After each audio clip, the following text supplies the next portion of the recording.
তিলোত্তমার বিচার চাই, ধর্ষকদের ফাঁসি চাই। মূলত এই স্লোগানে ফাঁসির মঞ্চ বানিয়ে বিজেপির প্রতীকী আন্দোলন দুর্গাপুর বিজন চণ্ডীদাস বাজারে। শনিবার আরজিকর মামলার রায় ঘোষণা হবে শিয়ালদহ আদালতে। আরজিকরে চিকিৎসক পড়ুয়ার ধর্ষণ ও খুনের ঘটনার 5 মাস 9 দিন পর মামলার রায় ঘোষণা করবেন অতিরিক্ত জেলা দায়রা বিচারক অনির্বাণ দাস।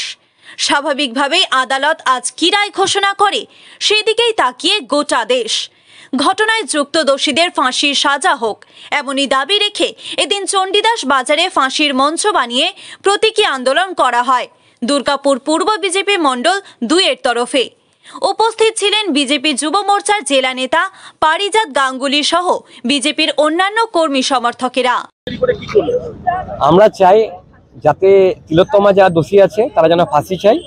একটাই দাবি, যারা দোষ করেছে এবং মমতা ব্যানার্জি যাদেরকে আড়াল করার চেষ্টা করছে তাদেরও যেন ফাঁসি হয়। সেই কারণে আমাদের আজকে প্রতীকী আন্দোলন, এবং এই প্রতীকী আন্দোলনের মাধ্যমে আমরা জানাতে চাই পশ্চিমবঙ্গের প্রত্যেকটা মানুষকে যে আগামী দিনে যারা এরকম নির্মম হত্যার সঙ্গে যুক্ত থাকবে তাদেরও ফাঁসি হবে। এটা আমাদের প্রতীকীভাবে আমরা একটা ফাঁসির মঞ্চ রেডি করেছি এবং প্রত্যেক মানুষকে দেখাতে চলেছি যে এরকম হত্যাকাণ্ডের সঙ্গে যারা যুক্ত থাকবে, ধর্ষণ করবে, তাদেরও আগামী দিনে এরকমই সাজা হবে।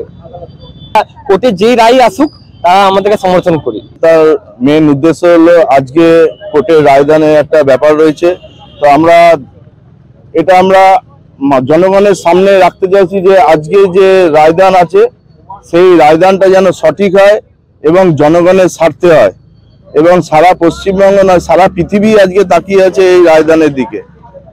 তাই আমরা চাই এর একটা প্রতীকী সভা করে এটাকে আমরা জনগণের সম্মুখে আনার জন্য এখানে একটা ফাঁসির মঞ্চ করেছি। যে আমাদের দাবি হচ্ছে যারা দোষী তারা যেন দৃষ্টান্তমূলক শাস্তি পায়। দুর্গাপুর থেকে সনাতন গড়াইয়ের রিপোর্ট, টিভি নিউজ 10। সুলভের সঠিক চিকিৎসার একমাত্র প্রতিষ্ঠান বিবেকানন্দ হসপিটাল। 24 ঘন্টা emergency service, blood bank, trauma care. আপনাদের সেবায় আমরা তৎপর।